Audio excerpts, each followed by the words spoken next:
好啦，又翻嚟呢個大佬氹你瞓嘅 podcast 系列啦。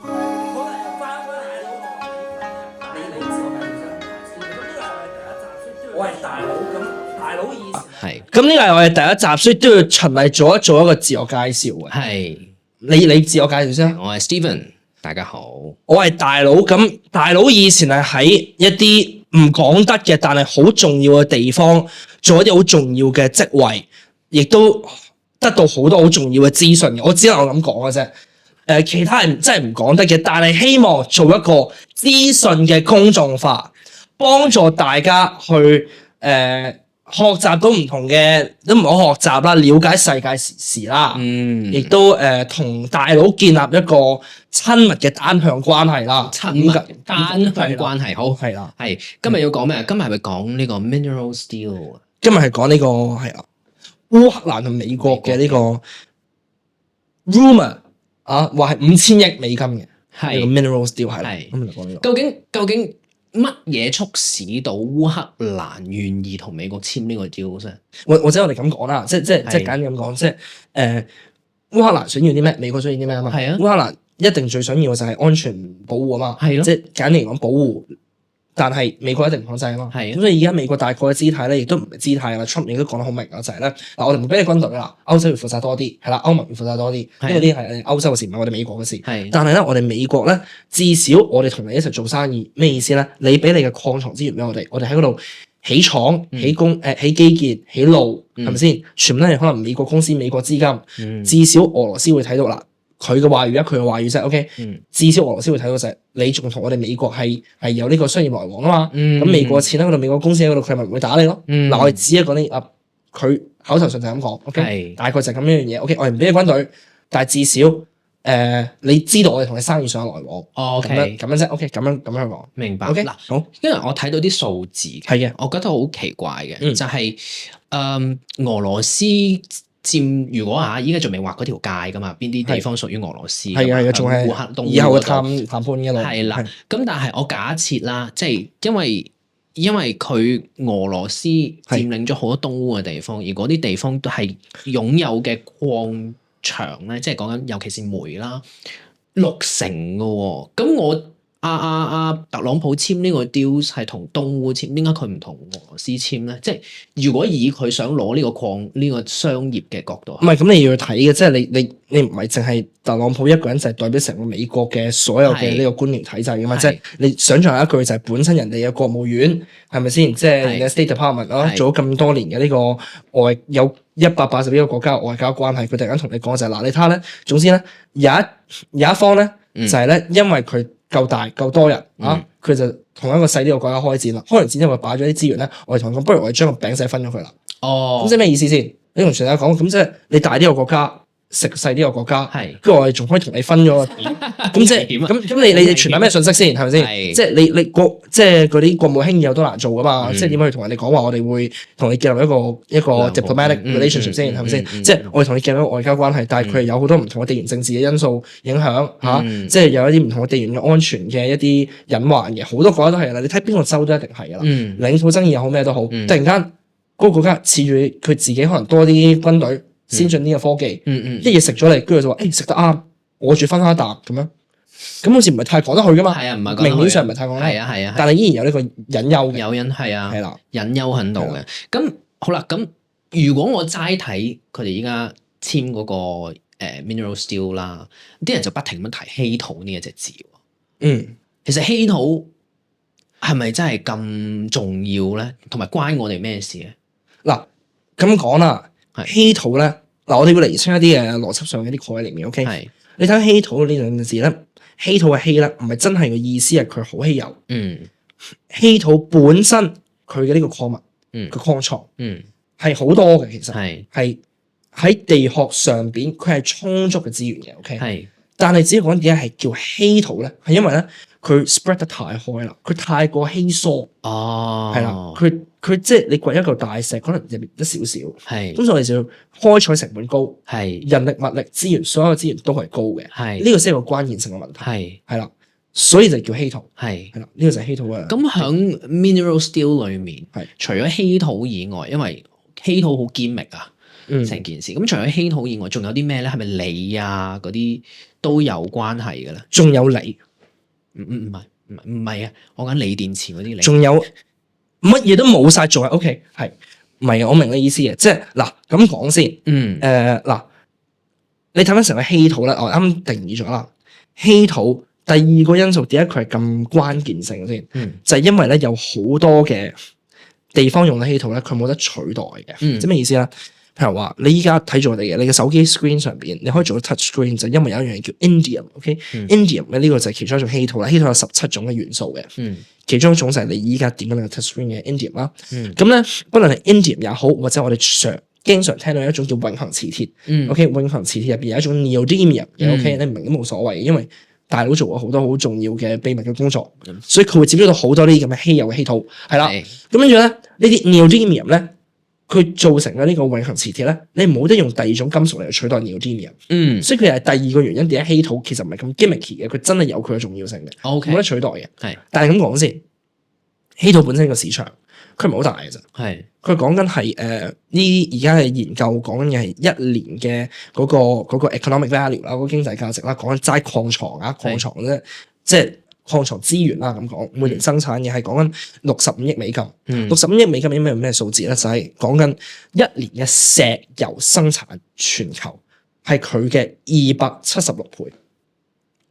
係啦，稀土嘅一年嘅生產都不及鐵一年生產嘅0.01%，呢個就叫幾少？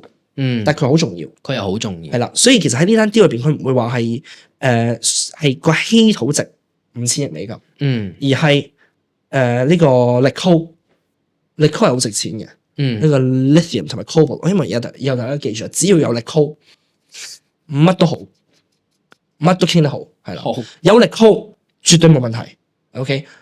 鋰就係鋰電池嘅鋰，係 lithium， 跟住 coal 咧就係 nickel 嘅 coal，唔係即係 cobalt 嘅 coal，係啦，係啦 cobalt 又係用喺好多地方啊，包括某啲種類嘅鋰電池會用到啦，跟住一啲另一種嘅永恆磁鐵叫做 samarium cobalt 就會用到啦，用喺一啲精準嘅軍事裝備入邊嘅，係啦，所以第三種就係 graphite 鉛啦，鉛又係一個最值錢嘅喺呢個單 deal 入邊其中一個最值錢嘅一個資源嚟嘅，鉛咧。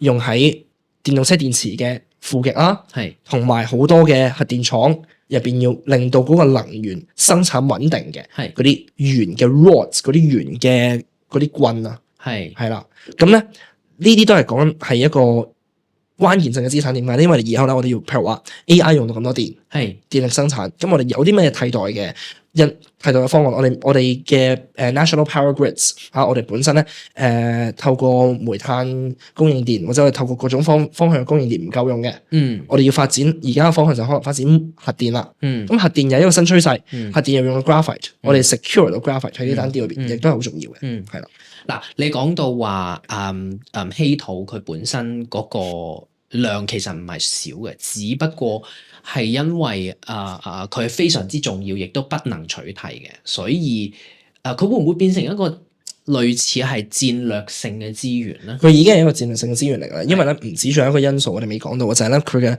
生產過程咧係非常之單一嘅，佢基本上咧中國就係喺生產提煉呢個稀土咧，就係全球一個壟斷嚟嘅，壟斷地位嚟嘅。講緊咧10年前嘅數據咧，就全球生產啦，講緊提煉好嘅。我哋要分清咗兩個概念啦。OK，提煉好嘅稀土同稀土礦物係唔同嘅兩個概念嚟嘅。因為佢生產需要好多嘅人力物力資源，同埋好多其他因素，等陣會講到啦。所以生產出嚟提煉出嚟。係中國佔咗97%，10年前嘅數據嚟嘅。OK，轉咗全球97%。依家少咗，但係都係佔咗6至8成㗎。係啊，永恆磁鐵啱啱有講到話 neodymium 用喺風力發電，用喺精準嘅嗰啲 weapons 入邊，精準嘅嗰啲武器入邊，軍工業。中國又係生產7成半。OK， 係啦，所以又有呢個因素啊，即係稀土個關鍵性嘅嗰個戰略性嘅重要性，又係在於話，原來如果中國同美國嘅競爭日益強烈，咁你中國又控制住全球生產提煉嘅咁多嘅稀土，咁就會有一啲國家安全嘅問題會出嚟啦。即係話其實會唔會係因為個生產鏈已經係俾人哋壟斷咗啦，所以其實佢已經係有一個 bargaining power 喺度，令到嗰個首先令到直接會影響到稀土嘅生產，同埋影響到稀土嘅價格。跟住就會令到嗰個國與國之間外交嘅角力啦。嗱，一定有嘅呢啲。最近嘅例子啦，就係2011年，中國同埋日本咧就係有好大嘅爭議，係啦。咁跟住咧，拗唔埋啦。咁跟住咧，中國咧就係對日本咧就係嗱喺呢本書入邊講嘅《The Rare Metals War》呢本書入邊講嘅。咁咧，據稱中國就係對於日本實施咗呢個稀土嘅出口管制，即係我唔俾你咁多稀土啦。我淨管制咗接近一半嘅出口，好少出口。咁一嘢咧，嗰隻稀土如果冇記錯就叫 Samarium 咧，佢係好短時間內價格飆升咗7倍，750%。短期內，所以呢個嘢你咁講，價格波動係好緊要嘅。咁跟住咧，呢個只係其中一個例子，out of 好多唔同嘅例子。佢稀土嘅呢個重要性或者個價格嘅波動，不嬲都係一個好重要嘅一個問題嚟嘅。不但止價格波動，而且因為咧本身稀土嘅市場咧，佢唔係咁透明啊。即係咩意思啊？你成日聽到啲現貨黃金價，即係唔知以後即係幾時已經會突破3000蚊啦。咁佢有國際定價噶嘛？不論係黃金、白金、OK 銀或者石油都有國際定價，或者係一啲London Metal Exchange，OK 倫敦嘅金屬嘅嗰個交易所有好清晰嘅對於現貨期貨嘅一啲法律框架，點樣去交收 ，OK 有充足嘅買家同賣家嘅一啲詞，OK 但係喺稀土上面咧，佢嗰個市場咧實在太少嘅買家同賣家啦，你都係中國佔好多啊嘛，係咪先？咁所以你就變咗咧嗰個價格嘅透明度、成交量嘅透明度、供需嘅透明度好低，所以有好多時候，不論你係我供應商話我真係冇貨，或者供應商只係自稱我冇貨，都可以影響到好多嘅價格波動。哇！你呢個再加埋有對沖基金入嚟炒賣，咁就好大嘅波動啦呢個位。哇！因為完全係講緊1902、08嗰陣時嗰啲鑽石 De Beer 遇到嘅嘢嘅喎。因為你講緊西南非咁樣，佢忽然間發現一個大嘅礦場，佢就因為咁樣而令到有一間公司係入到 De Beer 嗰個 board 啊。然之後就有個 bargaining power，即係成件事係可以變成咁樣。有個係啊，嗰陣時係鬧沸沸揚，你出咗世未啊？嗰陣時梗係未啦，有啲可惜，因為嗰陣時都幾大劑嘅呢件事，係啊，都係比較嚴重啊！我都親眼目擊過呢件事，係即係，尤其是當你嘅另一半想要一個 De Beer 嘅分界嗰陣時，係比較難搞。我同話好，我哋翻嚟個 mineral steel 度先。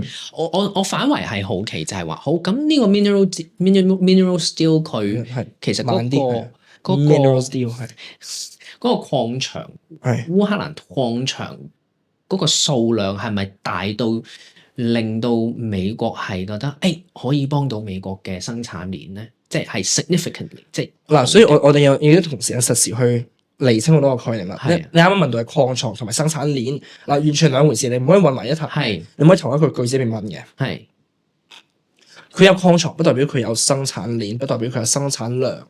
你三個唔同嘅概念嚟嘅。OK，即係譬如舉一個好簡單嘅數字，你講礦床嘅話，烏克蘭有嘅鋰 lithium，OK， 鋰礦啊，大家又係記得。OK， 鋰電池咧嘅入邊用嘅鋰咧，佢有佔歐洲成為歐洲1/3嘅礦床。聽得明嘛？1/3係啦。咁但係咧，佢點解佢生產只係佔成個歐洲嘅7%咧？只因為本身係唔同嘅概念。要睇你成個生產鏈，要睇你成個產業鏈係咪一個成熟嘅狀態啊嘛。要睇你嘅有冇人力、物力、資源、基建去支持成件事嘅。所以當你問到稀土嘅礦床同埋生產，稀土嚟講咧，烏克蘭所佔有嘅稀土咧，絕對唔係喺全球嚟講一個好大嘅數字嘅，佢只係單位數字。講緊嗱，你稀土有17種元素啦，你唔同嘅分辨法咧，但係最高嘅佔比咧都係不過5%全球嘅礦床。你講稀土啊，你講 lithium 鋰或者 titanium 鈦或者 graphite 鉛會多啲。但係都唔係佔一個好關鍵性嘅一個數字，數字，嗯生產就更加少啦。嗯因為本身烏克蘭冇提煉生產稀土嘅所需嘅嗰個產業鏈， ，OK，係啦，所以佢本身係喺2021年係想透過一啲投資嘅計劃同埋一啲稅務減免，去吸引外資嚟去設立一啲廠，係去生產同埋提煉嘅，係係啦，但係呢啲都係好少嘅，而家暫時。咁嗱咁講啊，美國本土都有稀土㗎，因為你講緊稀土係稀疏而唔係稀有嘛，即係佢周圍都有嘛。係啊，咁你美國自己唔去生產嘅原因，除咗人工高之外，係咪因為佢環境嘅保護條例啊、法案因素導致到咁樣咧？然之後令到中國有呢個咁嗱，當中有一啲好複雜嘅歷史同埋嗰啲因素嘅。OK，嗱，幾個方面咁睇啦。我哋啱啱冇講清楚就係咧，第二 part 咧就係稀土嘅提煉同埋生產咧，佢係非常之污染環境嘅。係啦，咁咩意思咧？就係當你要提煉到一個由一堆石入邊乜 Q 都有嘅狀態，去到你有一個真係稀土嘅嗰隻元素、嗰隻金屬咧，你當中最常見就要用好多嘅強酸嚟到揦佢，係啦，或者一啲嘅化學嘅溶劑。咁呢啲化學溶劑或者強酸，佢會透過你嘅生產鏈、你嘅產業鏈，會滲入去地下水，會滲入去土地，會滲入去叢林，會滲入去空氣入邊。呢啲都係有好多嘅污染嘅因素嘅。呢個環境污染一定係其中一個因素嚟嘅。但係同時間亦都係要留意嘅咧，就係以前啦，講緊係20年前度啦，就係本身西方國家經歷緊嘅一個經濟轉型嘅過程係乜嘢咧？就係全球化啊嘛。嗰陣時即係呢個冷戰過咗之後，跟住就開始全球化，大家透過貿易嘅關係，係將呢個成個產業鏈去進行一個分工啊嘛，一個 division of labour 啊嘛。所以咩意思咧？就係好多嘅重工業，乜嘢行業嘅重工業都好，都係移咗去一啲發展中國家啊嘛。咁而美國亦都，所以好多嘅呢啲能源嘅生產提煉，其實或者都唔係能源嘅稀土或者金屬嘅生產提煉，本身就係依靠其他國家，不論係因為本身可能你咁樣 lithium，因為佢嘅礦床本身就唔係好多係喺美國，最多係喺澳洲同埋智利，咁所以你嘅本身你嘅提煉同生產都近嗰個礦床嘅地啊嘛，咁所以本身美國亦都冇好多嘅呢方面嘅提煉同埋生產嘅產業鏈嘅。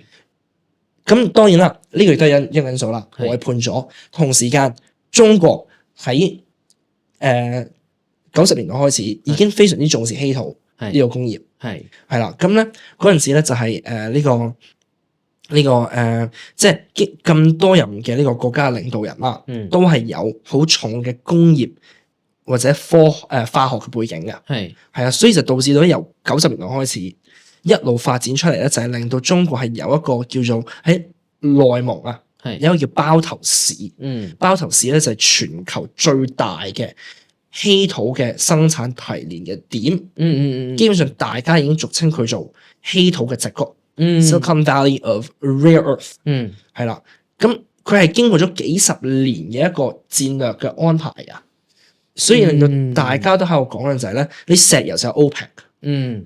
你稀土就有包頭市，所以呢個唔係一個單一嘅講緊環境規劃或者一啲人力物力嘅資金嘅一個問題，係咁多個與個之間不同嘅經濟發展嘅國家發展嘅規劃，同埋一啲大嘅環球一啲趨勢而導致到20幾年、30年之後，依家原來壟斷咗啦，原來係已經好耐之前就下咗個棋嚟㗎。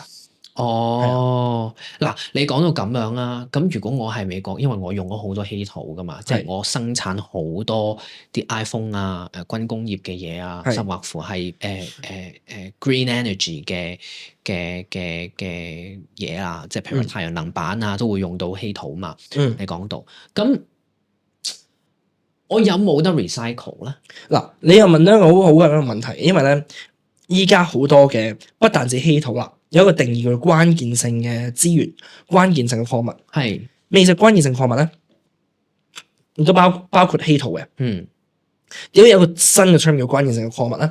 就因為咧美國咧係呢個特朗普嘅第一任嗰陣時咧，本身咧佢哋已經簽咗個行政命令，一個 executive order 就係叫呢個 Department of the Interior 內政部咧，就係去查清楚依家我哋有幾多嘅資源係供不應求嘅。或者美國冇一個好強嘅本地嘅生產，係依賴某啲單一嘅供應商嘅，或者供應嘅出口國嘅，咁所以就會出現咗一個 list of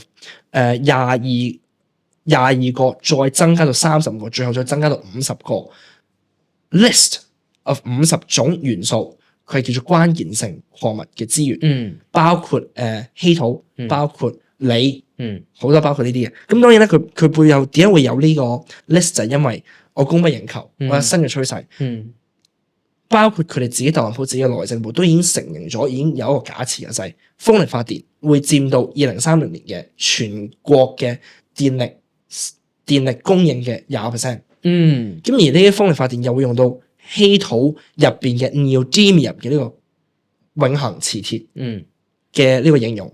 所以好多呢啲位都係而家我哋發現咗佢嘅重要性嘅，跟住再去話原來我哋供不應求，我哋 plot 咗好多以後嘅 graph， 鋰就係其中一個啦，lithium。所以咧，當佢供不應求嗰陣時咧，我就諗啦，我哋係開採定係回收啊嘛？你講得啱啊！開採回收永遠都係一個大問題嚟嘅，科技問題啦，你回收嘅點喺邊度啦？即係唔係回收嘅點咧？即係你唔係話樓下你嘅屋苑入邊有一個鋰電池嘅一個回收桶嘅，即係呢個就簡單啊嘛。但係譬如話你一啲稀土，佢用喺軍事器械入邊，咁佢點樣回收？佢係咪商業上可行？呢啲係未解決到嘅問題。因為係咪因為個 technology 太貴，或者係 technology 未成熟咧？有太多嘅因素，背後 technology 未成熟，亦都有太大嘅環境影響嘅因素，亦都有佢嘅雜質，亦都有太多呢啲因素咧就令。總之依家循環再用。recycle 唔係一個好好稀土嚟講唔係一個好好嘅 option， 係明白啦。咁諗今日都大家清楚好多，就係話原來 mineral steel 響美國嚟講同俄羅斯嚟講，就係或者全世界嚟講係一個咁樣嘅 role。係啊，即係你會唔會咁樣睇？就係其實佢係一個美國嘅表態 ，rather than 其實我真係需要呢個資源咧。如果講到咁。唔係咁又必然咧，真係需要呢個資源嘅，即係佢哋各所唔同嘅大學嘅研究所，包括 Columbia、包括 Harvard， 都已經係做咗好多嘅獨立研究出嚟㗎啦。已經係話，不論你係講緊軍事應用也好，即係軍事嚟講，聲納、雷達、精準嘅瞄準嘅嗰啲軍備，或者係一啲講緊風力發電、核能。太陽能光伏都有好多，光伏會用到好多稀土嘅 gallium，呢啲係一啲真正嘅趨勢嚟㗎。所以你真係講緊以後嘅需求係遠高於而家生產好嘅一個量㗎。所以佢嘅趨勢唔係一個憑空捏造嘅一種編出嚟嘅一個謊言嚟㗎，一定有佢嘅實質嘅數據支持嘅。咁當然你唔，但係你唔會話烏克蘭。呢件事可以解決到佢嘅燃眉之急，係啦，即係你要睇翻嘅就係以後嘅供應，我哋點樣個供應鏈喺邊度發生？因為尤其是依家就算美國淨係得一個稀土嘅礦，佢就係叫 Mountain Pass。咁 Mountain Pass 嘅 mine 咧，佢掘咗啲稀土嘅嗰啲石出嚟咧，嗰啲雜質啦，嗰啲複合物之後咧，佢都係送去中國去做提煉同埋生產。所以呢啲國與國之間嘅關係。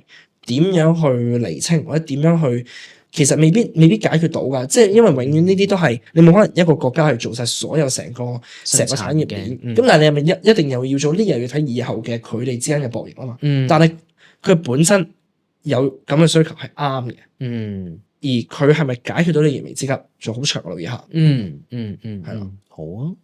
我諗大家今日都知得多咗。關於呢個 mineral steel 嘅嘢，即係咁講啦，嘅用處係啦，大佬都想大家攞走到嘅嘢就係，其實在座每一位都係稀土嚟噶，即係你唔好睇呢個世界咁多人好 abundant 好多，係咪先？你唔好睇你自己好似有 NPC， 大家都係 NPC 好多，其實你自己本身就係好有你嘅價值噶，你係可以發光噶，你係可以當你燃燒完，將你塞咗落一架風車入邊，你係可以轉動到佢嘅，即係呢個係我不嬲好相信嘅嘢嚟嘅。只要你唔污染環境，只要你係相信你自己一個稀土，你必然係稀土啊！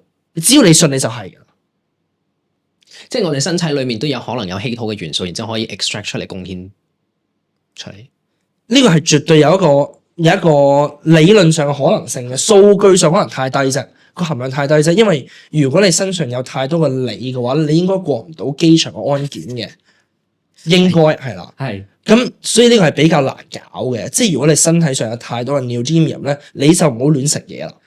即係你唔好再咬你部手機或者去食你嘅電視咯。證明咗，因為你問我你嘅體內如果有太多稀土，呢個我就會問你嘅飲食習慣如何咯？即係你點樣去你嘅16/8 fasting 可能有啲問題，唔係淨係食電池嘅。即係啲人成日講話咩？我要增肌 uranium 係入邊有好多嘅 calories 同埋冇 protein 啦，但係有好多 calories， 你唔可以咁食噶。我哋必須要喺度做一個安全澄清嘅。係啊，即係呢個都係經驗之談啊！唔好亂食 uranium 啦，經驗之談係咯。好係，有冇其他問題？冇啦。OK， 好，我諗下一集就係講量子電腦，亦都係大佬嘅一個專業領域嚟嘅，即係細節唔講得，但係好專業嘅，專業嘅專業中嘅專業係咯。好，都係咁講。下一集再見，早唞。好，拜拜，拜拜。